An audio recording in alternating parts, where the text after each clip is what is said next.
Ito pong aming dalangin sa pangalan ni Jesus. Luke 23, 1-5. Tumayo ang buong kataas-taasang kapulungan ng mga Hudyo at dinala si Jesus kay Pilate.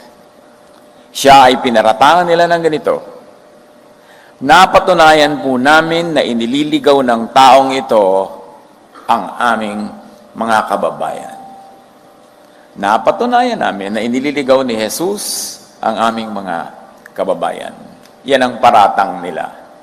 Si Jesus pa ang nangliligaw. At siyempre ang nagpaparatang ang teachers of the law and Pharisees, the keepers of tradition, the guardians of the Jewish faith. Why did they accuse Jesus of that? Why?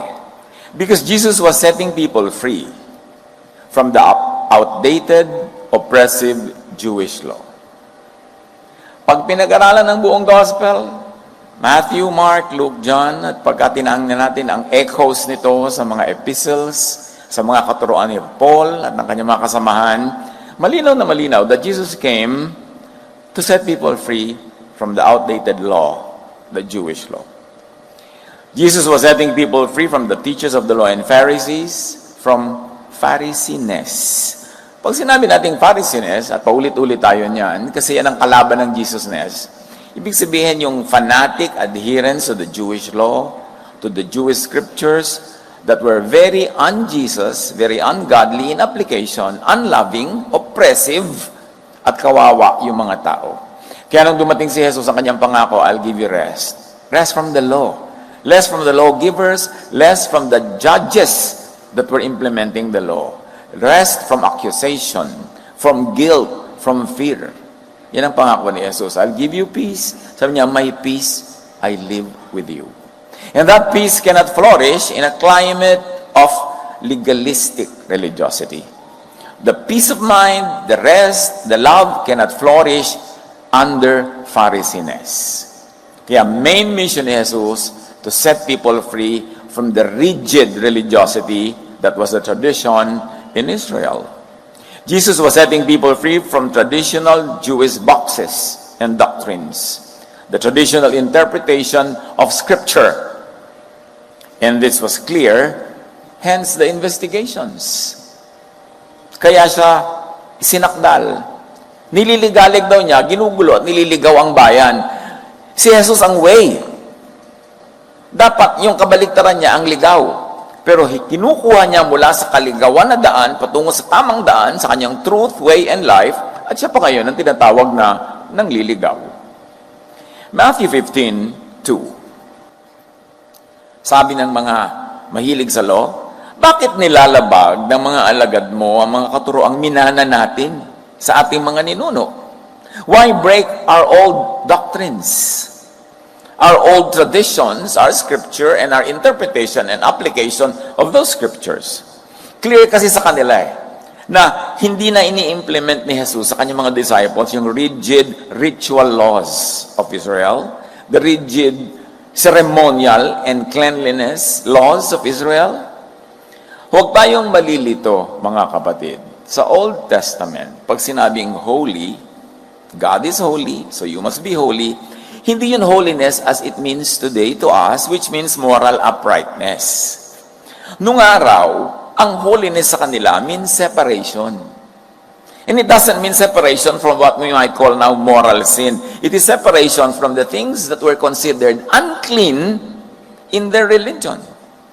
Unclean yung mga menstruating women, unclean yung mga may ketong, unclean yung mga humawak halimbawa sa mga maruruming physical things, unclean yung mga karne ng mga hayop na hindi dapat kainin, yun yung mga unclean. So ang holiness noon is keeping all the laws that says, this is clean, this is unclean, this is what you can do, this is what you cannot do, this is what you can touch, this is what you cannot touch. Ang Israel kasi noon ay very, very, very rigid ang kanilang mga patakaran tungkol sa pag-separate from other people, from other nations, from other cultures, because their priests were very particular with their genetic purity. Kaya pati mga intermarriages, bawal, pati yung mga ganyang pag-iibigan, yun ang cleanliness sa kanila at holiness, hindi yung moral uprightness that we think of holiness now. So yan, bakit nilalabag nyo ang mga katuroan natin? Kasi marami nang hindi ini-implement si Jesus. Tulad nung nagkainan yung mga disciples niya, hindi nagugas ng kamay, hindi naman niya pinagalitan o sinaway, at yung mga priest ang nagagalit. Hindi naman ibig sabihin, kung mo Jesus follower ka, kainin mo na yung mga dumi sa lupa. Ang ibig sabihin lang, ni Jesus, hindi kayang parumihin ng pagkain o anumang physical na bagay ang espiritu mo. So, masyadong big deal yan. Yes, of course, nakakarumi pa rin yung germs, pero hindi yun ang ibig sabihin dyan. Kaya sabi niya, it's not important what gets into the mouth, but what gets out of it. Can you imagine na nileft ni Jesus ang ban on diet? Yung lahat ng pinagbabawal na pagkain ng Jewism, hindi na bawal. Hindi naman niya ina-encourage sa kainin mo kung ayaw mo, pero hindi kanya papagalitan at hindi kasalanang kainin yun. Why are we saying all this? Kasi yun ang laging ina-accuse, because obvious sa kanila that Jesus was no longer implementing a lot of the laws written in their scriptures. Mark 1:27, the people were also amazed that they asked each other, what is this? A new teaching, and with authority, backed up by miracles. Ito ay isang kakaibang katuruan, sabi ng Tagalog version. Bakit nila sinabi yun? Because Jesus taught new things. His followers were to be born again into new creations with new mindsets. Yan, dapat nating unawain sa ministry ni Jesus. Gusto niya ang tao magkaroon ng bagong korte ng utak. Bakit? Kasi magdadala siya ng bagong command, love. Hindi swak ang love sa legalistic utak. Hindi magmamatch ang Jesusness with Phariseesness. Kaya kailangan sabi niya, you must be born again. Dapat ipanganak ka muli. O dapat maghunos dili ka. Dapat magbago ka ng loob. Magbago ka ng isip. Kasi ang dala kong mensahe, hindi papasok sa utak mong triangle kasi ang dala ko bilog. Kailangan magpalit ka ng paraan ng pag-iisip. At isa dyan, magpalit ka ng attitude towards the law, towards the Jewish scriptures, towards your traditions. Dahil dumating ako para baguhin ang maraming bagay na ang ending dapat lumaya kayo sa pagkakagapos sa law, lumaya kayo sa oppression ng inyong religious leaders, at magkaroon kayo ng buhay. Sabi niya, I came that you might have life and have it to the full. Ibig sabihin, despite the religion, or because of the religion, the people of Israel were not having a full life. Sabi niya, come to me, I'll give you rest. My yoke is easy, my burden is light. Your religion is hard, heavy. I'm going to give you a spirituality that is easy, governed only by one law, one command, love. So Jesus gave new wine, new spirit, to be contained in new wineskins, meaning new hearts and minds. A new command, love. So, Jesus began the new age of grace. The new age of the Spirit. Because the age of the temple, the age of the law, ended when Jesus came. Kaya sabi niya ng mga disciples niya, ang ganda-ganda ng temple natin, Lord. Di ba? Talagang pinagmamalaki natin mga Israelites sa napaka-magnificent nating temple. Sabi ni Jesus, don't be impressed. Not one stone will be left on top of another. It will be toppled. Gigibain ang templong yan. And sure enough, within the lifetime of his hearers, the temple was destroyed by the Romans in AD 70 and never rebuilt again. What died with the temple was the ritualistic religion of the Jews offering animal sacrifices for the cleansing of sin. Kaya ang kauna-unahang ginawa ni Jesus sa temple, nung una siyang nag-visit na yung pinag-aaralan natin tuwing Holy Week. Pagdating niya sa temple, inaasahan ng mga tao, mayroon siyang malaking-malaking announcement, magandang siyang katuruan, mag-i-start siya ng revolution against Rome to set up the government on earth by the Son of God, by their Messiah. Pero ang ginawa ni Jesus, pinalayas niya lahat ng nagtitinda ng mga hayop doon sa templo. Tapos umuuwian na. Sa mga tao, yun lang. Ang dami nating inantay, yun lang, pinalayas lang yung mga merchant. Hindi nila nakita yung symbolic meaning nun. The temple sacrifices will have to end, and the commerce that went with it. Yun ang mission ni Jesus. Sad to say, maraming Christian, tumanda na ka ba Bible study, hindi pa naiintindihan ang mission ni Jesus.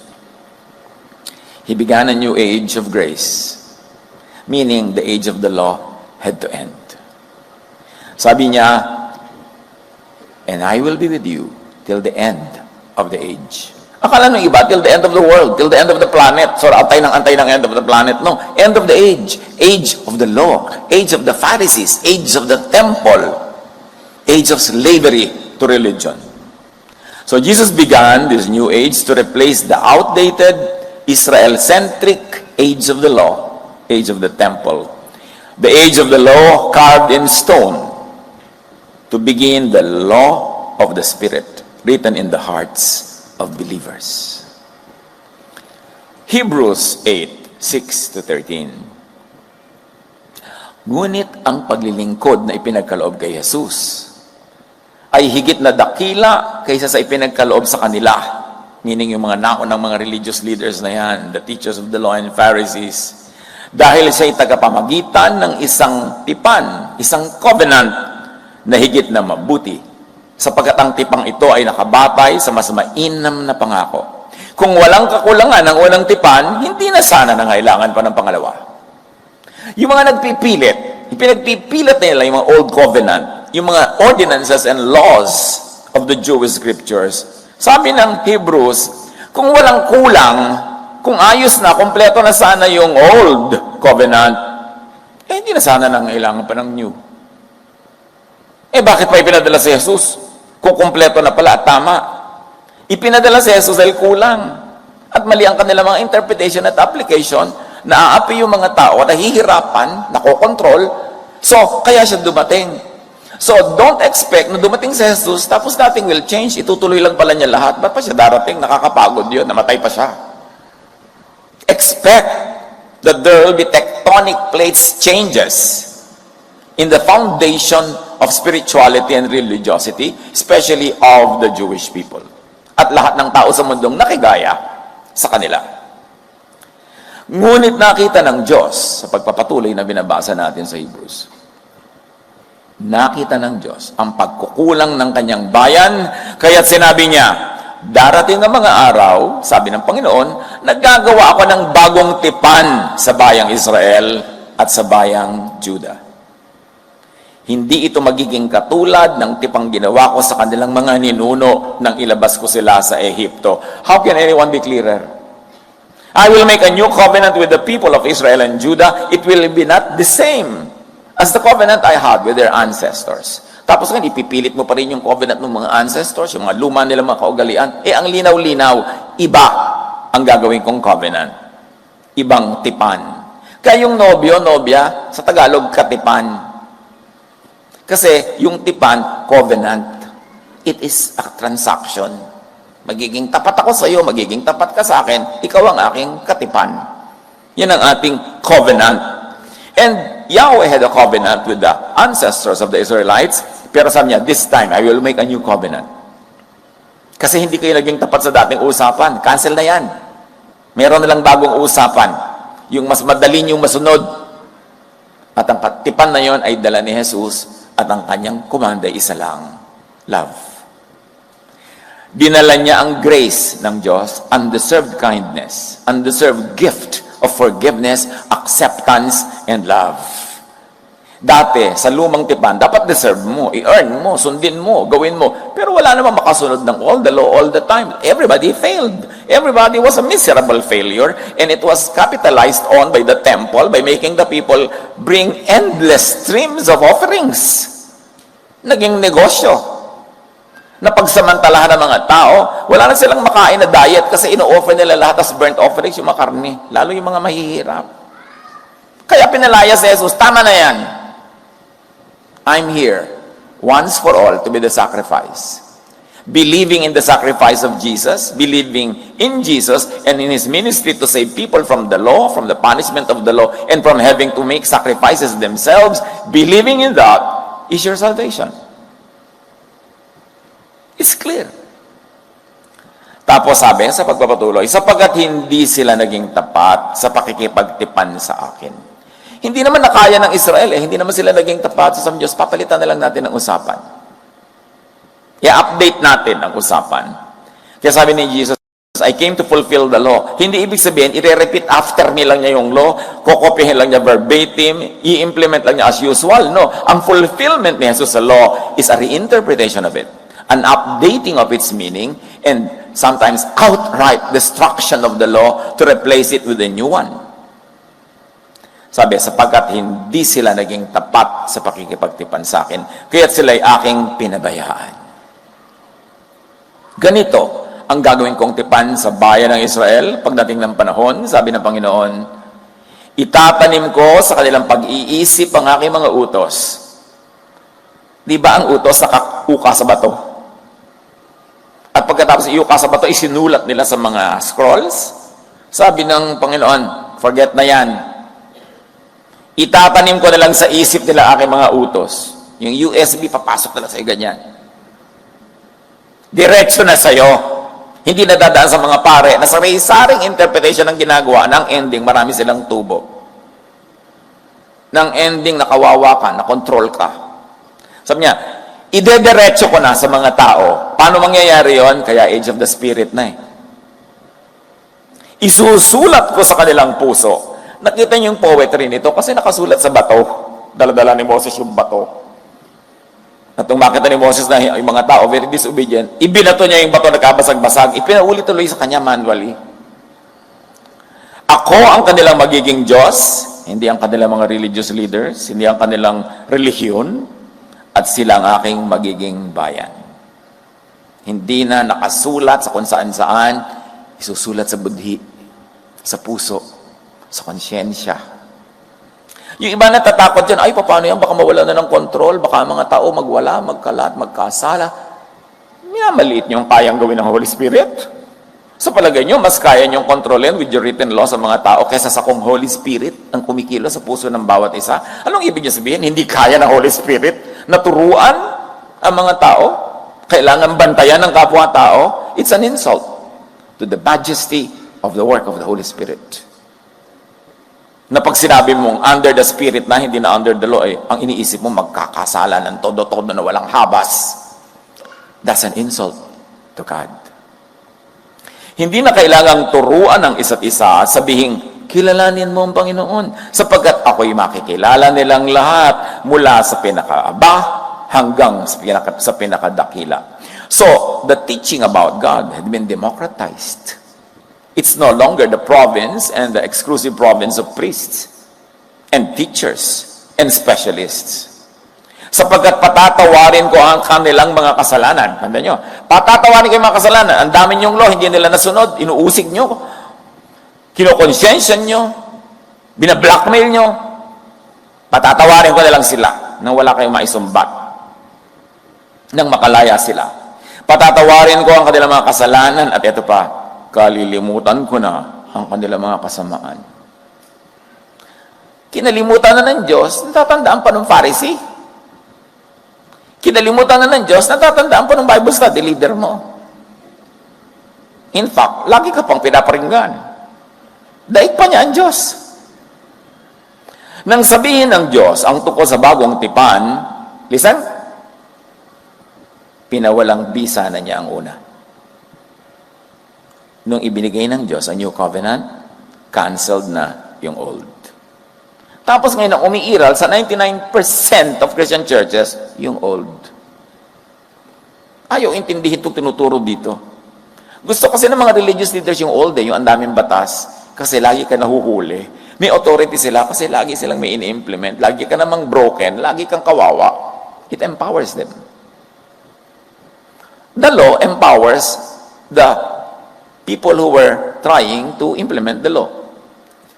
Sabi niya, nang sabihin ng Diyos ang tungkol sa bagong tipan, pinawalang bisa na niya ang una. At anumang nawawala ng bisa ay naluluma at malapit nang mawala. Ezekiel 36:26, and I will give you a new heart, and I will put a new spirit in you. I will take out your stony, stubborn heart and give you a tender, responsive heart. Panahon pa ni Ezekiel yan, hindi pa dumadating si Jesus. Yan ang gusto mangyari ng Diyos. Sobrang tumigas ang puso ng mga Israelites na ito dahil sa law.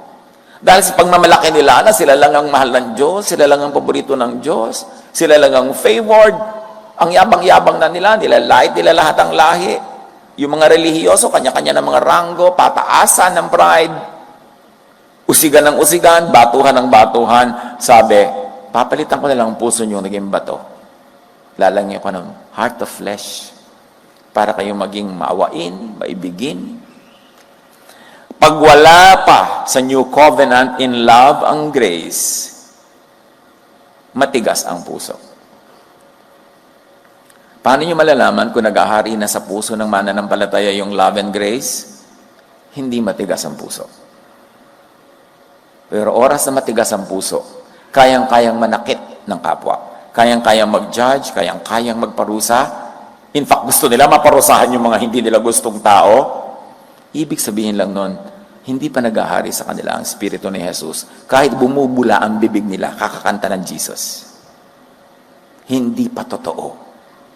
Pag nananakit ng babato ng law, eto ang law, ibato sa'yo. Eto ang verse, ibato sa'yo. Kasi yun ang gusto ng mga tao nun. When they caught the woman doing an adulterous affair, sabi nila, the law of Moses requires us to stone her to death. What can you say?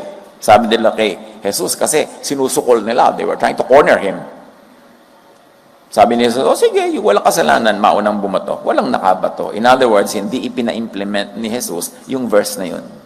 Yung law na yun ni Moses. At nahahalata yun ng mga religious leaders. Hindi ka fan ni Moses. Hindi ka sumusunod sa lahat ng batas. At napaka-lenient mo. Napaka-lenient mo. Pati mga hindi naghihinaw ng mga disciples mo, hindi mo sinasaway. Kain ng kain, marurumi ang kamay. At marami pa silang ibang sisilipin. Pagka ganon, nasa Pharisees pa. Pag nasa Pharisees pa, kahit relihiyoso, kahit nakaputi ng damit, masama ang ugali at asal. In the misused name of God. Ang mga relihiyoso, pag inaakala nila that they are supported by a verse, they weaponize the verse and shoot everybody. And they think they're doing God a favor. Ang mga nasa law, galit sa Jesusness. Ibig sabihin, galit kay Jesus kasi yung Jesus' word is just a modification of the root word na Jesus. Ayaw mo sa Jesusness, ang linaw naman ayaw mo kay Jesus. Kailangan pa bang i-memorize yan? Ayaw sa new, fanatic sa old. John 16:13, the Spirit shows what is true and will come and will guide you into all the full truth. So, ibig sabihin, hindi pa kasi full truth yung old. How to grow into full truth? At yan ang title ng pamagat ng ating pag-aaral, How to Grow into Jesusness. Lead us, Lord. Teach us. Bring these important theological cookies on the lower shelves and let all your children reach them easily. Paalala, ipaliwanag, ituro mo sa amin how to grow, to become like your Son, Jesus. Be our teacher, Father. We seek you. In the name of your Son, Jesus. How to grow into Jesusness? Kasi sabi, we preach Christ. We preach Christ crucified. So we should all grow into Christ likeness, into Jesusness. Be open to new revelation outside of old written scriptures. Kasi yan ang nakita natin example ni Jesus. At yan ang kanina pa natin binabasa yung mga ibang tinuturo yan. Para ka mag-grow into Jesusness, you must be willing to grow out of Pharisees, out of Jewishness, out of legalism. Acts 10:9-48. The story of Peter's enlightenment. Si Pedro'y umakyat sa bubungan upang manalangin. Bandang tanghali na noon, habang naghihintay siyang maihanda ang pagkain, nagkaroon siya ng isang pangitain. So outside of the Jewish scriptures to, kasi pangitain. Hindi siya na naginip ng verses. Nagkaroon siya ng pangitain which was fresh out of the box. At ano yung pangitain niya? Nabuksan ng langit at nakita niyang ibinababa sa lupa ang isang parang malaking kumot na nakabitin sa 4 na sulok. Imagine ninyo, isang malaking kumot, nakatali ang 4 na sulok, nakabitin from heaven, bumababa. Naroon sa kumot ang lahat ng uri ng hayop. Mga lumalakad, gumagapang, at lumilipad. Animals that were considered by Jewish law as unclean, unfit for eating.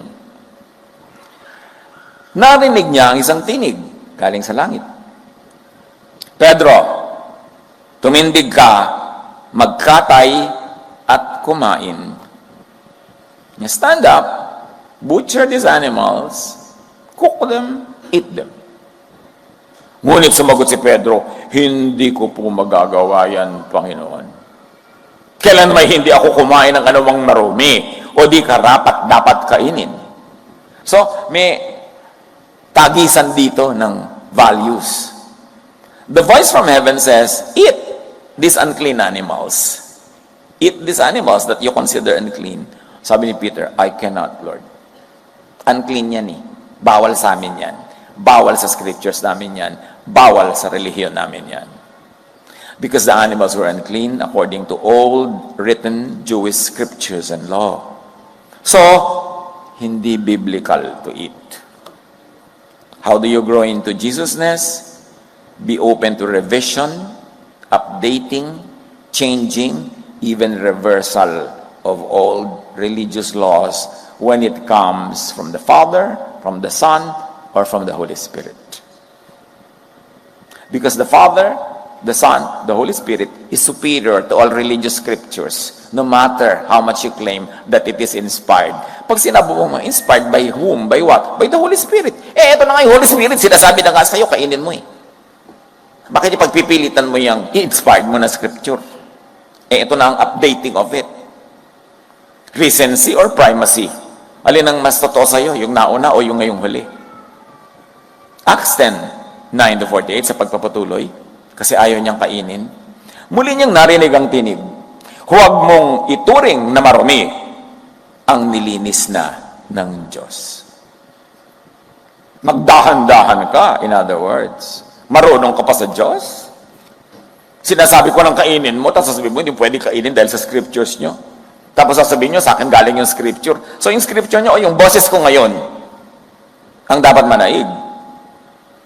So, pangingibabawin mo pa ang old written scriptures kaysa sa actual, very new, and very now voice of God, of the Spirit.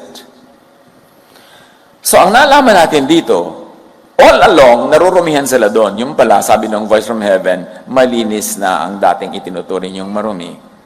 In other words, naiba na ang law. Pagka sumusunod sa voice from heaven, pag sumusunod sa Holy Spirit, pag sumusunod kay Jesus, nagbabago. Yung mga hindi sumunod, sabi, nagbago ka na. Kasi larvae pa sila. Ikaw butterfly na. Sabi mo naman, dapat lang. Practice nga kayo pag kami nagsasabi sa inyong Pharisees, nagbago ka na. Ano sasabihin? May feelings dapat. Oh, pwede na. Dapat lang. Sabi, nagbago ka na. Oh, dapat lang. Why? Because we should grow from glory to glory. Sabi ng Romans, be changed by the renewing of your mind. Change is a godly process. Why? Because you were not born perfect. Yung alam mo nun, hindi yun perfect. Sabi ni Paul, you know, even our knowledge is imperfect. Our prophecy is imperfect. But when the perfect comes, the imperfect will pass away. Kasi sinasabi ni Jesus yan ni Paul yan sa Corinthians, matanda na siya eh. Kasi nung bata pa si Paul, ang dami-dami niya rin Pharisees. Pag kami mga makulit, hindi niya gusto yung behavior, sabi niya, give them to Satan. Prosahan niya mga yan. Bata pa siya noon eh. Ang dami-dami rin niyang mga kafarisihan. Pinagmamalaki pa nga niya, I was the foremost of Pharisees. I grew up at the feet of Gamaliel. May ganun. Kung may Pharisees sa inyo, wala, nanghihigit pa sa akin. Mas mahigpit ako nung kahit kanino. Sabi niya, kaya siya I allow no women to speak in church. Kanya galing yun eh. Tapos, ang dami-dami niyang ganito, ganyan-ganyan. Lahat ng mga kasama niya sa ministry, nakalaban nga niya eh. Bata pa kasi siya noon. Tapos sa Corinthians, nung matanda na siya, sabi niya, when I was a child, I spoke like a child, I thought like a child, I reasoned like a child. Parang niya sinasabing, childish lang kasi ako noon, huwag masyado serious. But when I'm a man, I have become a man, sabi ni Paul, I give up childish ways. At sa kabila ng dami niyang sinabi, pinagbawalan, pinagalitan, nung mamamatay na siya, sabi niyo, alam niyo, isa lang mahalaga, love. Sabi niya, so faith, hope, love, abide, all this, but the greatest is love. Sabi ni Paul, even if I delivered my body to be burned as an offering for you, for others, for God, I gain nothing if I have no love. If I gave away everything I have, I gain nothing if I have no love. If I know all knowledge, all prophecy, if I speak all the tongues, but I have no love, I am nothing. Kaya sabi niya, love is the greatest. Makinig kayo sa matandang tao, looking behind his career, his ministry, and all the things he had done when he was still a child in his faith, and now that he's a grown-up man, sabi niya, love na lang. Ulitin niyo nga, with feelings. With feelings palalong. Yun. Learn from Paul. You know why Paul can say that? Pinagdaanan niya lahat eh. Dumaan na siya sa lahat ng pagiging mahigpit. Pero at the end of his life, he realized, love na lang. Parang si Solomon, at the end of his life, sabi niya, kung okay, aral lang aral, tigilan niyo, kakapagod lang yan. Just fear God. Yung fear na hindi natatakot sa Diyos. Ibig sabihin, surrender ka sa God's wisdom, sa God's will, sa God's way. Huwag ka na mag-theology dyan, nakakapagod, mag-aaway lang kayo, magbubugbugan lang kayo dyan, dahil iba-iba kayo ng mga theology. Kaya balik ka kay Paul, love na lang. Because God is love, Jesus is love, those who are in God, live in God, and therefore you live in eternity. Because God is eternal. So, pag may nagsabing, nagbago ka na, anong sagot? Dapat lang. With love, ha? Hindi yung dapat lang. Dapat lang. The voice from heaven, the Spirit was saying something that was the reverse of the Jewish scriptures and law. Sabi niya, kainin niyo lahat yan. Kaya kahit si Jesus, sinabi niya, it's not important what gets into the mouth, but what gets out of it. Yung mga nag-i-implement ng sobrang strict ng Jewish Sabbath, sabi ni Jesus, Sabbath was made for you. You were not made for the Sabbath. So huwag kayong magpaalila sa Sabbath. Kung pleasure nyo na magpahinga kayo. Pero ayaw nyo, gusto nyo mamasyal kayo. Because Sabbath was made for you, for your pleasure, for your happiness, for your benefit. Eh yung iba naman talagang magluluto lang, hindi makapagluto dahil Sabbath, bawal mag-work. Go hungry na lang. So, yun yung nakaka-oppress na pag-implement ng law. So how to grow into Jesusness? Treat the new teaching of the Spirit as authoritative over old written Jewish scriptures. 3 ulit na nangyari ito, yung sinabing kainin mo ito, at pagkatapos ay kaagad na inakyat sa langit, ang kumot na yon, 3 times means emphatic. It means sure. Talagang nangyari. Akala mo na malikmata ka lang, alam mo, guni-guni yan. No, 3 times inulit, sabi ng voice, eat. Ibig sabihin, be free. Hindi naman ibig sabihin na eat na kahit busog na busog ka, ayaw mo, ikakainin mo. Ibig sabihin, kung gusto mo, kainin mo, free ka. So how to grow into Jesusness? Do not be limited by religious scripture when the Spirit tells you otherwise. May bago ka ngayong guide, Spirit within you. Kaya sabi ni Jesus, the kingdom is in you. Wala doon, wala dyan, wala doon. In you.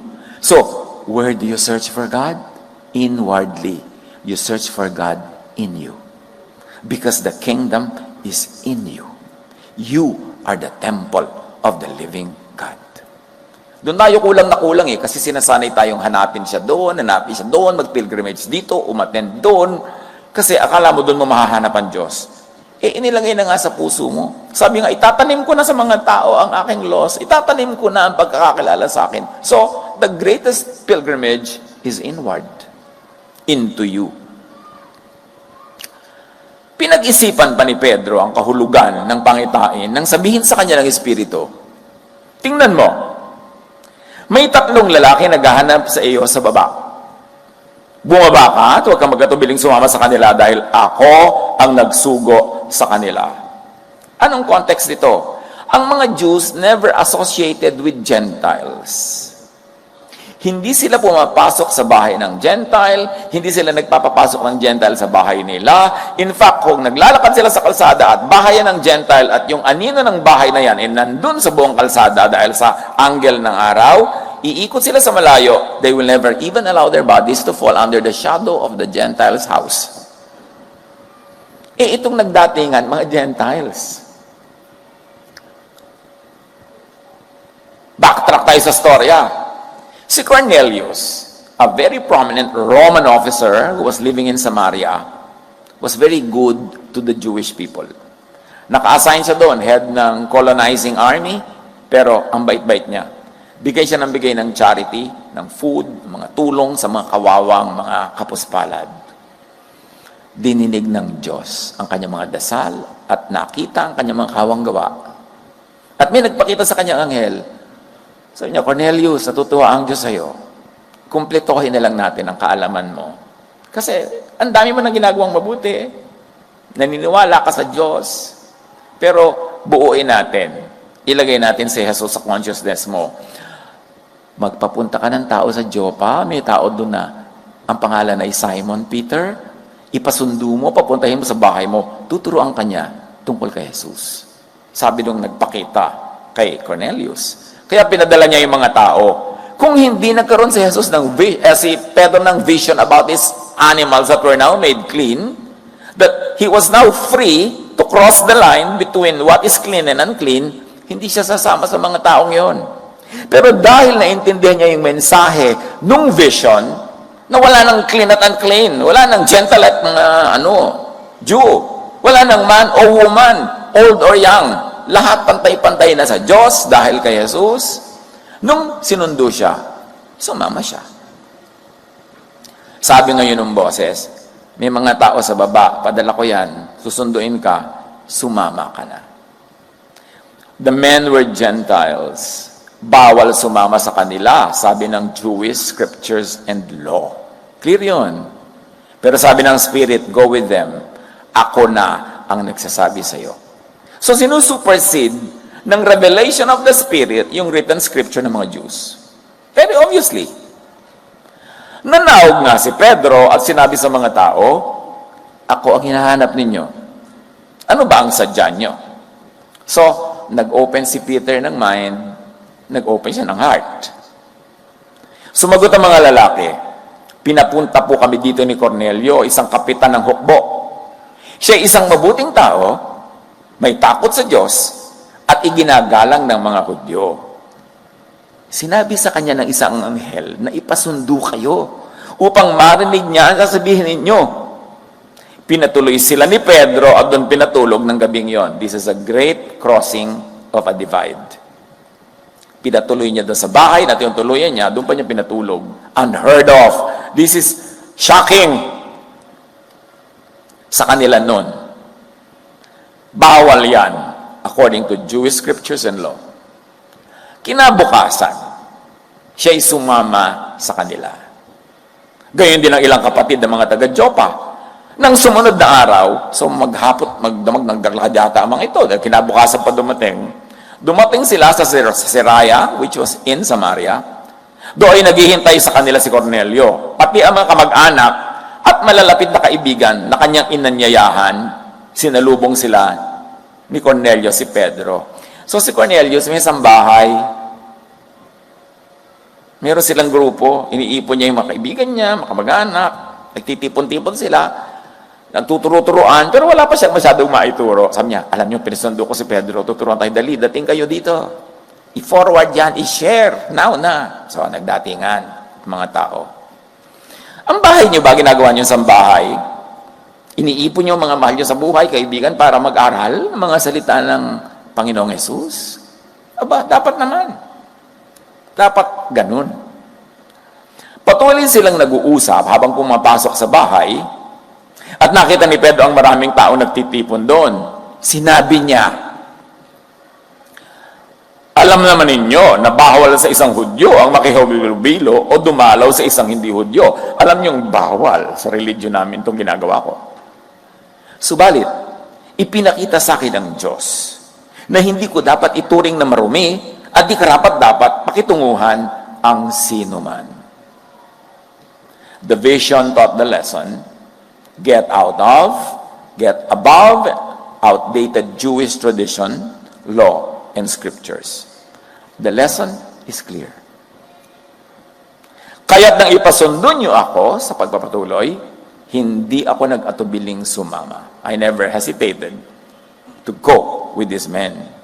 Sinunod ang Spirit despite the Jewish law and scriptures. In other words, sinuway niya ang kanilang scriptures sa pagsunod niya sa Espiritu. Nais kong malaman kung bakit ninyo ako ipinasundo. Sumagot si Cornelio, may 4 na araw na ngayon ang nakalipas, bandang 3:00 din ng hapon tulad ngayon, habang ako'y nananalangin dito sa aking bahay, biglang tumayo sa harap ko ang isang lalaking nakakasilaw ang kasuotan. Sinabi niya, Cornelio, nakarating sa Diyos ang iyong mga panalangin at nakita niya ang pagtulong mo sa dukha. Big deal. Nakita sa langit ang kanyang charities. Nakita sa langit ang pagpapakain niya sa mga gutom, sa pag-aalaga sa mga may sakit, sa pagtanggap sa mga nagiginaw, pagdadamit sa mga hubad. Parallel sa sinabi ni Jesus sa Matthew 25:34-36. Kaya't sasabihin ng hari sa mga nasa kanan niya, hali kayo, mga pinagpala ng aking Ama. Pumasok kayo at tanggapin ang kaharian, meaning kingdom of God, meaning eternal life, na inihanda para sa inyo. Mula pa ng likhain ang daigdig. Bakit kayo worthy na pumasok? Bakit kayo magkakaroon ng eternal life? Bakit kayo papasok sa inihandang kaharian sa inyo noong paman? Sapagkat ako'y nagugutom at ako'y inyong pinakain. Ako'y nauuhaw at ako'y inyong pinainom. Ako'y isang dayuhan at inyong pinatuloy. Ako'y hubad at inyong dinamitan. Nagkasakit at inyong dinalaw. Nabilanggo na outcast at inyong pinuntahan. Ang linaw-linaw, bakit sila magkakaroon ng eternal life? Bakit sila papapasukin sa kingdom of God na inihanda nung paman? Hindi dahil sumunod sila na anumang religious prayer o anumang formula ng mga kung sino-sino mga religion. Sabi ni Jesus, siya mismo may sabi, baka sabihin niyo naman, sabi ko to. Binabasa ko lang ang sabi niya. Dahil ginawa niyo yan, inherit eternal life. Si Jesus mismo ang may sabi. Tapos, minamaliit, nilalait ng Pharisees ang ganitong mga gawa. At ang pinagpipilat na nila, doctrine, kailangan nag-e-echo, gayahin nyo nga, doctrine, kailangan nanginginig pa yung baba nyo pag sasabihin, doctrine. Kasi yan ay pinipilit ng mga Pharisees. Nilalait-lait pa nga nila yung mga kagawang mabuti. Kasi wala silang ganong gawa. At sabi daw ng boses, ipasundo mo sa Joppa si Simon Pedro. Kaya't kaagad ako nagsugo sa inyo ng ilang tao at sa inyong kagandahang loob ay pumarito kayo. Ngayon ay naririto kaming lahat sa harap ng Diyos upang pakinggan ang lahat ng ipinasasabi ng Panginoon. Can you imagine what a beautiful assembly? I mean, ginamit itong si Cornelius, yung kanyang social position, social power, yung kanyang wealth, to gather people who were in his sphere of influence para marinig nila kung anong ipapasabi ng Diyos through Peter. Mga kapatid, kung may bahay kayo, meron kayong influence, may mga tao na pag ipinatawag dyan, nagdadatingan, use it powerfully to gather people to hear the teachings of Jesus. Use your influence. Hindi masasabi ang ipinasasabi, hindi magagawa ang pinapagawa ng Panginoon kung magpapakulong sa Jewish scriptures and law. Nagawa ni Pedro ito dahil lumabas siya. Pinili niya na sundin yung urging of the Holy Spirit that was here and now kesa sa mga antiquated scriptures nila. At nagsalita si Pedro, eto na ngayon. Ngayong kulubusang naunawaan na walang itinatangi ang Diyos. Mahal din kayo. Akala kasi naming Israelites kami lang eh. Nalulugod siya sa sino mang may takot sa kanya at gumagawa ng matuwid. Anuman ang kanilang relihiyon, kahit taga saan mang bansa. So fake news na paborito ng Panginoon ng Israel over all other nations and peoples. Na sila lang ang ililigtas, sila lang ang mahal. Hindi na totoo ang sinabi ng Jewish teachings and traditions tungkol sa ganyang mga bagay. Ang first public sermon ni Jesus, very interesting, kung ano ang topic. Luke 4:25 to 29, kukunin lang natin yung gist. Ngunit sinasabi ko sa inyo, sabi ni Jesus sa kanyang Jewish audience, maraming byuda sa Israel nung panahon ni Elias nang hindi umulan sa loob ng 3.5 taon at nagkaroon ng taggutom sa buong lupain. Subalit hindi pinapunta si Elias sa kanino man sa kanila, kundi sa isang byuda sa Sarepta sa lupain ng Sidon. Ibig sabihin, isang Gentile ang pinuntahan ng prophet para i-bless, not one widow in Israel. Sa dinami-rami ng mga may ketong sa Israel nung panahon ni Elisha, wala ni isa mang pinagaling at nilinis, maliban kay Naaman na isang taga-Syria. Again, hindi kayo paborito ng Diyos. Sa dinami-rami ng may ketong, sa dinami-rami ng nagugutom, ang ibinless niya, non-Israelites. Anong reaksyon ng mga tao? Sa first public sermon ni Jesus, nagalit ang lahat ng nasa sinagoga nang marinig ito. Nagsitayo sila at itinaboy nilang palabas papunta sa gilid ng bundok na kinatatayuan ng bayan upang ihulog si Jesus sa bangin. Kita niyo ang reaction nila sa first sermon pa lang, kauna-unahan pa lang sermon ni Jesus, huhulog na sa bangin. Kasi na-challenge yung kanilang Jewish pride. Na-challenge yung kanilang blind obedience to their laws. Kahit pa nga ang implementation ay unkind, ungodly, violent, gagawin nila dahil sabi ng law nila. Tapos ngayon, binasag bigla ni Jesus. Pharisees, laging galit at violent. Madaling malaman ko sino ang Pharisees. Galit, nanggagalit, violent, nambabato. Nagsalita pa si Pedro, nang bumaba ang Espiritu Santo sa lahat ng mga nakikinig. Nagsasalita siya, hindi pa siya tapos. Bumaba na yung Holy Spirit tulad ng bumaba sa Pentecost, sa Acts chapter 2, na exclusively Jewish community, yung dinapuan ng mga mistulang mga apoy representing the presence of the Holy Spirit. Bumaba. Gentiles ito in Samaria. Nangyari sa Jerusalem, yes. Pero sa Samaria, pero di ba sabi, and you will be my witnesses in Jerusalem, Judea, and Samaria, and to the ends of the earth. Kasi nagkaroon din ng speaking in tongues sa Ephesus, which represented the ends of the earth sa geography ng mga Israelites. Bumaba ang Espiritu Santo sa lahat ng mga nakikinig. Sino ang binabaan? Yung nakikinig. Yung mga text dyan, ewan ko lang kung bababaan kayo. Baka may ibang bumaba, baka, di ba? Dapat nakikinig. Dahil sa palakpak nyo, absuelto na ang kate-text nyo. Namangha ang mga mananampalatayang Hudyo na kasama ni Pedro sapagkat ipinigay din sa mga hentil ang kaloob ng Espiritu Santo.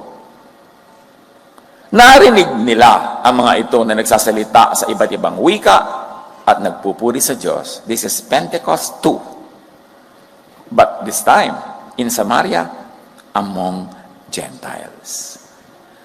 The salvation of God, the presence of the Holy Spirit was democratized. It was brought out of the temple, brought out of Jerusalem, brought out of Jewishm into the world. Yan ang message ni Jesus. Kaya sinabi ni Pedro, tulad natin, sila'y pinagkalooban din ng Espiritu Santo. Sino ang makakapagbawal na bautismuhan sila sa tubig? Kung sila ay nabaptize na in the Spirit, sino pa magbabawal na bautismuhan sila ng H2O? So dapat tuloy. At inutos niyang bautismuhan sila sa pangalan ni Jesucristo. Of course, hindi pa alam ng mga conservative Jewish Christians sa Jerusalem ang pinagagagawa nitong si Pedro. Pag nalaman nila to, pagkagalitan nila. Pero nadala ang magandang balita ang gift of the Holy Spirit, ang Jesusness sa mga Gentiles, sa Samaria, and to the ends of the earth. Dahil nakinig si Peter sa voice of the Spirit over the Jewish scriptures, law, and traditions. Kuminsan tayo, meron tayong conviction, aawayin ko siya, papagalitan ko siya, itatakwil ko siya kasi may mga kasalanan siya, kasi ito ang sabi ng lo. Makinig kayo sa Spirit kung anong binubulong sa puso nyo. Kung binubulong niyang, maging mabait ka naman, maging mabuti ka, makasalanan ka rin, huwag mo siyang batuhin. Makinig kayo sa Spirit over the written law. Now, baliktarin natin ang usapan. How to not grow into Jesusness. Or how to fossilize in Pharisiness. Alam niyo yung Pharisiness, fossil na yan eh. Ayan, fossil o Pharisee. Kasi napalitan na nga ng grace yung law, napalitan na ng love yung judgment. Tapos ipipilit mo pa, anong tawag sa'yo? Di Pharisee law. Fossil. How to not grow? Have and keep a small, closed mind. Sa mga hindi ako makikinig, saradong isip ko, kandado, niluno ko ang susi. Talagang ayaw mo magbukas. Religious fanatics, like the stubborn teachers of the law and Pharisees, and like the ordinary Jews, would not understand the new, liberating message of Jesus because they have become cast on their scriptures and the law. They have become set and dogmatic on their beliefs. They have become fossils. They made graven images and idols out of their scriptures, their traditions and dogma. Kunwari sila, sirain mo ang mga rebulto, sirain mo ang mga imahen. Pero sila, imahen naman nila yung verses. Imahen din nila yung mga scripture na yan, na halos sambahin na lang nila. At i-implement nila kahit un-Jesus, ungodly, unloving yung method. Ephesians 4:18, they are darkened in their understanding and separated from the life of God because of the ignorance that is in them due to the hardening of their hearts. A hardened heart, ignorance, is a very toxic brew. Ang bunga niyan, dark mind. 2 Corinthians 3:14, but the people's minds were hardened, and to this day, the day when the Corinthians was being written, whenever the Old Covenant is being read, the same veil covers their mind so they cannot understand the truth. And this veil can be removed only by believing in Christ, in Jesus, by extension, in Jesusness. Pag binabasa daw yung lumang kaurtusan, natatakpan ng mata ang isip ng nagbabasa. Nagkakaroon ng talukbong ng kadiliman, at ang kadiliman na ito ay maghahari sa kanyang isip at matatanggal lang pag nanalig siya kay Jesus, pag tinanggap niya ang pag-ibig ng Diyos through Jesus, pag naniwala siya sa grace and love, doon pa lang matatanggap yung takip, doon pa lang niya maiintindihan, ay oo nga no. Pero yung sobrang subscription to the law, to Pharisiness, nakakabulag, nakakadilim ng mata, nakakadilim ng isip. Corinthians ang may sabi niyan, hindi tayo. So mabuti pa sa uluhin nyo. Hanggang ngayon nananatili ang talukbong na yon habang binabasa nila ang lumang tipan. Yung mahilig sa lumang tipan, may talukbong. While and as long as they subscribe to the Old Covenant, maaalis lamang ang talukbong na yon sa pakikipag-isa kay Kristo. Sa Jesusness. How to not grow into Jesusness? Insist on your own outdated Pharisaic truth. Sige, pagpilitan mo. Para hindi ka mag-grow. Parang bonsai, para hindi mag-grow, itanim mo sa tansan. Ang liit-liit naggagalawan niya, paano siya lalaki? Ganon yung may mga Pharisaic na pananaw. Itanim mo sila sa Old Covenant na outdated na, pinalitan na ni Jesus. Job 17:4, you have closed their minds to understanding. May ganon. Kahit mga isa'y kakapapaliwanag, walang mangyayari kasi nakasara ang utak. Isaiah 44:18, ang mga taong gayon ay mga mangmang at hindi inuunawa ang kanilang ginagawa. Tinakpan nila ang kanilang mga mata at sinarhan ang isipan sa katotohanan. Katotohanan, truth, Jesus is truth. Sabi niya, I am the way, the truth, and the life. An ignorant person's truth becomes his one and only truth. And he will demonize high Jesusness truths. Pag sinamba na niya yung kanyang version of truth, wala na siyang ibang tatanggapin. Sa psychology, sabi, our thoughts, if you think them over and over, and assign truth to them, pag inulit mo ng inulit ang iniisip mo at ginawa mo sa sarili mong yun ang truth, they become beliefs. Beliefs create a cognitive lens through which you interpret the events of your world. And this lens serves as a selective filter through which you sift the environment for evidence that matches up with what you believe to be true. Halimbawa, kung kinumbinsi mo na ang sarili mo na, ayan, end of the world na, convince mo na yon, yun ang truth mo. Kahit sa tasa ng kape, makikita, ayan, nag-end up ng world. Oh. Yung mga bula-bula dito, sinasabi sa akin, mag-end na yung world. Lahat na lang na mayari, konting lindol, ayan, end of the world na. Tumaas ang presyo ng talong, ayan, end of the world na. Kasi kinonvince mo ang sarili mo, mag-end of the world, lahat ng makikita mo, magsusupport doon sa belief mo. Pag sa shutdown ng utak mo sa iba, hindi sabi niya, may bula lang kasi hinalo mo, hindi end of the world dito. Demonic ka talaga, ba't ayaw mong maniwala? Ganon ang utak ng Pharisee. When the brain is primed by a certain belief to look for something, it shuts down competing neural networks. So you actually have a hard time seeing evidence to the contrary of an already existing belief. Pag naniwala ka na demonic tong taong to, kahit anong gawin niya, demonic ang basa mo doon. Uy, namimigay siya ng mga gamot sa may sakit. Demonism yan. Dapat hayaan niya mamatay. Di ba? Yung pag may convince ka na masama ang mother-in-law mo, kahit binibigyan ka ng mainit na lugaw, lason to. Nilawayan niya to. Bakit? Convince ka na kasi eh. Yun na ang makikita mo lang na katotohanan. Tatanggihan mo yung iba that tells you wrong. That says you're wrong. Sinasabi ng psychology. Science yan. Social science. That's why people who are depressed see a more depressing world. Kasi depressed ka na eh. O bakit ka depressed? Kasi may sakit yung artistang paborito ko. Magkakasakit na tayong lahat. Convinced ka na eh. It's also why you are so convinced that your view of the world is the truth. What most people don't realize is that they are participating in creating their own version of the truth. Kaya may yung kwento-kwentuhan, yung masama itong tao, mabuti ang tao, pinipili mo na lang yung nakakapagpasama sa gusto mong pasamain. Kahit makakirinig ka ng mabuti, hindi mo isasali sa kwento yon kasi ang gusto mo lang yung susupport doon sa belief mo. Kaya kita mo yung intelligent person eh. Pag meron siyang point of view, tapos nakakatanggap siya ng kakontra, pero may valid reason, tinatanggap niya yun, fina-factor niya. Oo nga, no, may kabaitan din naman pala siya. Hindi, may kabaitan yan. Kasi nire-reject mo. Yun ang pagkakaiba ng matalino at ng mangmang. Yung matalino, tumatanggap ng mga idea kahit kontra sa pinaniniwalaan niya. Basta't may evidence of truthfulness. Matthew 7:6, sabi ni Jesus, o yung mga katuruan na yan, mag-ingat kayo kung kani-kanino isinishare. Kaya lang ngayon kasi ang daling i-share eh. I-click mo lang, share na. Sabi niya, don't give to dogs what belongs to God. They will only turn and attack you. Don't throw pearls down in front of pigs. They will trample all over them. Huwag kayong magtuturo ng matataas na karunungan sa dogs and pigs. Ganun lang kasimple yun. Hahabulin ka ng aso at kakagating ka.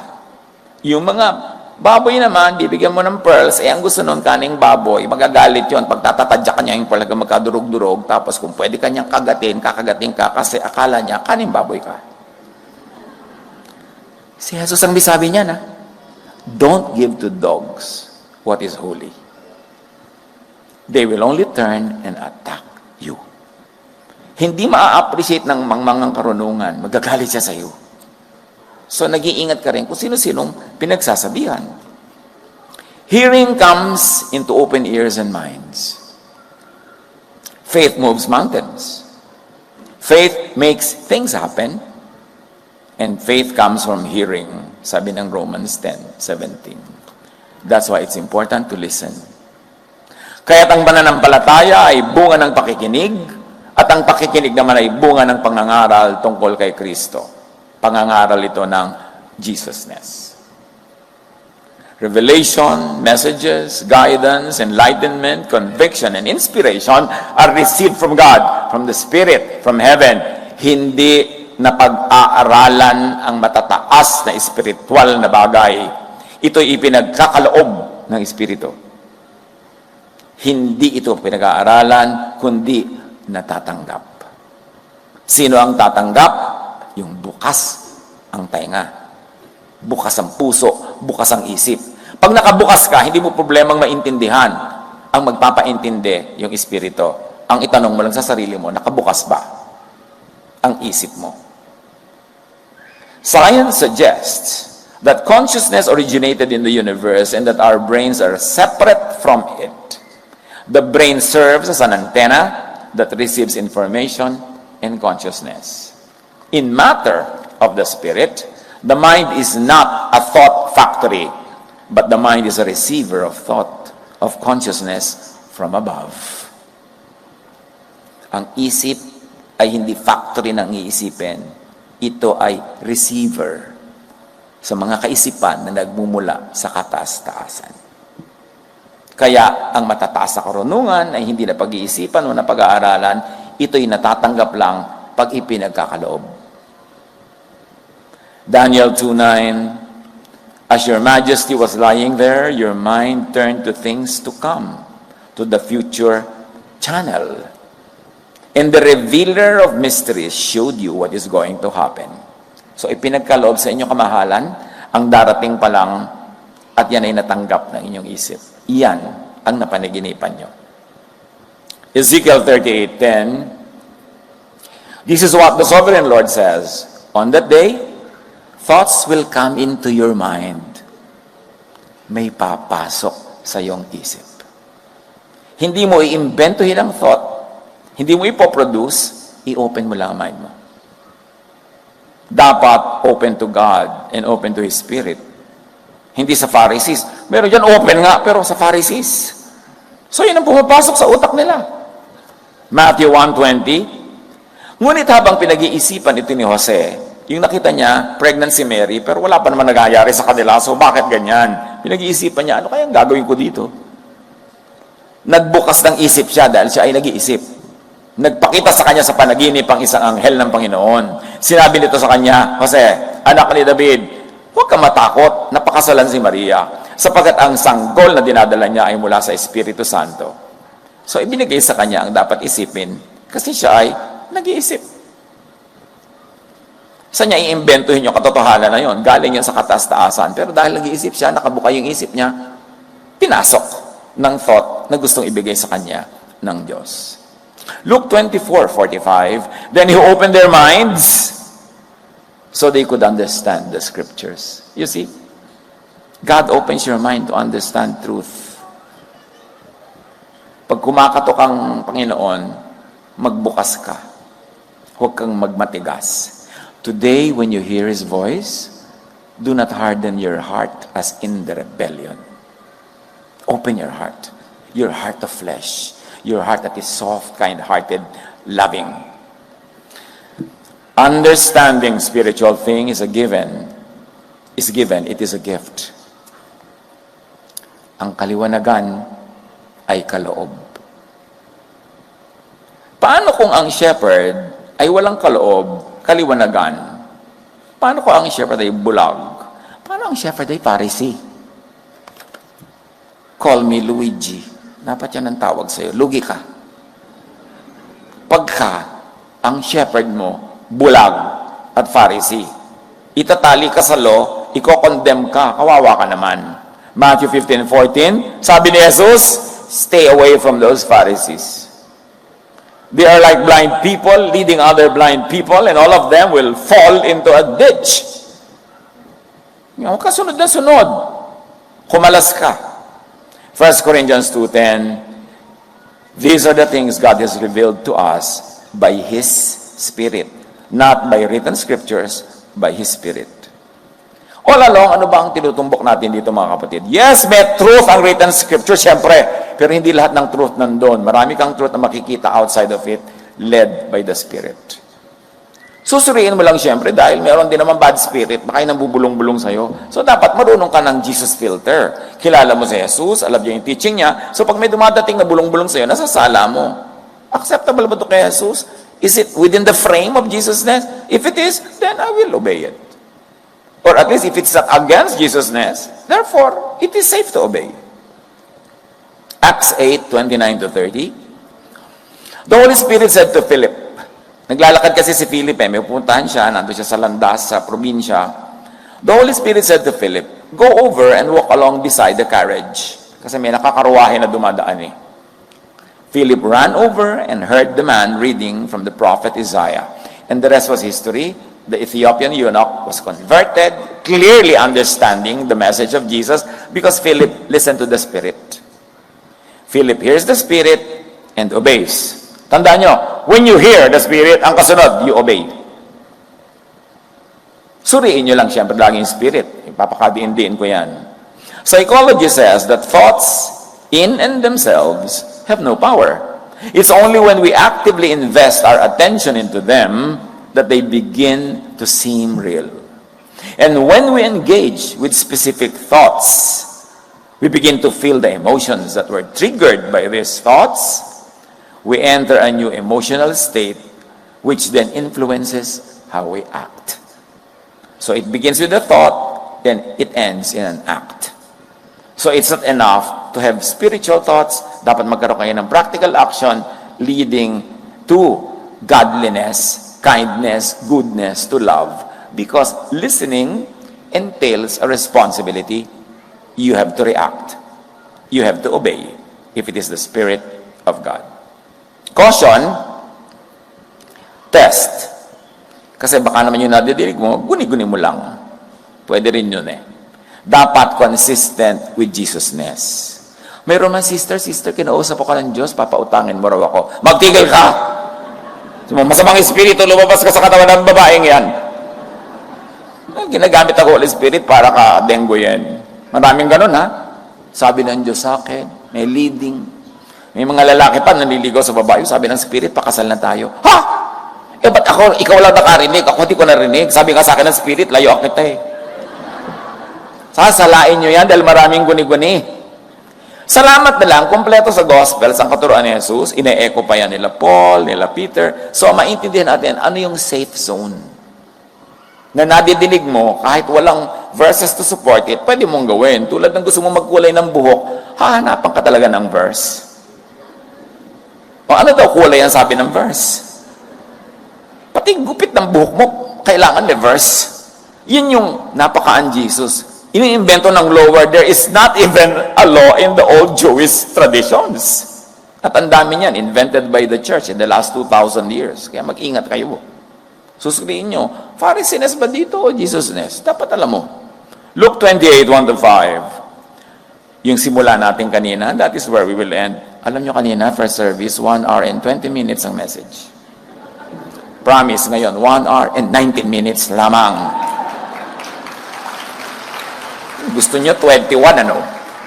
Luke 23, 1-5. Tumayo ang buong kataas-taas ang kapulungan ng mga Hudyo at dinala si Jesus kay Pilate. Siya ay pinaratangan nila ng ganito. Napatunayan po namin na inililigaw ng taong ito ang aming mga kababayan. The Pharisees, si Jesus pa ang nangliligaw according to their version. Remember, kanya-kanyang version yan, ha? Sa mga Pharisees, ang sama-sama ni Jesus. Sabi pa nga nila, demonic si Jesus. Nagpapalaya siya ng demonyo kasi demonyo siya. Kasi sinusunod niya si Beelzebub, the king of demons. So pag gumagawa ka ng mabuti, yung mga Pharisees, tatawagin ka ring demonic. Ha? Mag-iingit kayo sa ganyan. In fact, pag may tawag ng demonic, sabihin mo, talbog sa akin, dikit sa'yo. Ikaw siguro demonic, kaya laging laman ng isip mo yan.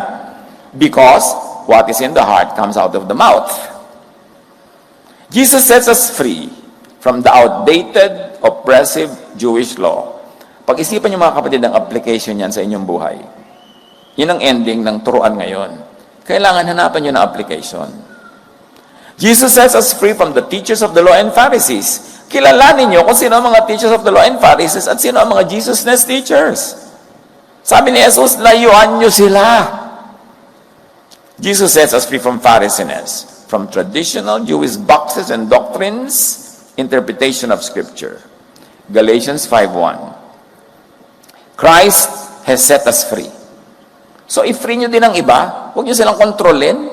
Hindi ko mo Bible study leader ka, o principal, o pastor ko, kontrolin mo na yung buhay ng nakikinig sa'yo. This means that we are really free. Now hold on to your freedom and don't ever become slaves of the law again. Be free. Set people free. Dear God, we thank you that there's freedom in your Son, Jesus. We thank you for the work of the Spirit that also gives us a lot of birth, a lot of space, a lot of freedom so we can move freely, have rest, and be fruitful. Now give us wisdom to know which is which, to know our teachers, to know teachings so that we can be faithful and we can follow only that which is of Jesus. Sa ilang saglit ng katahimikan, pagbulay-bulayan ito, hanapan ng personal application.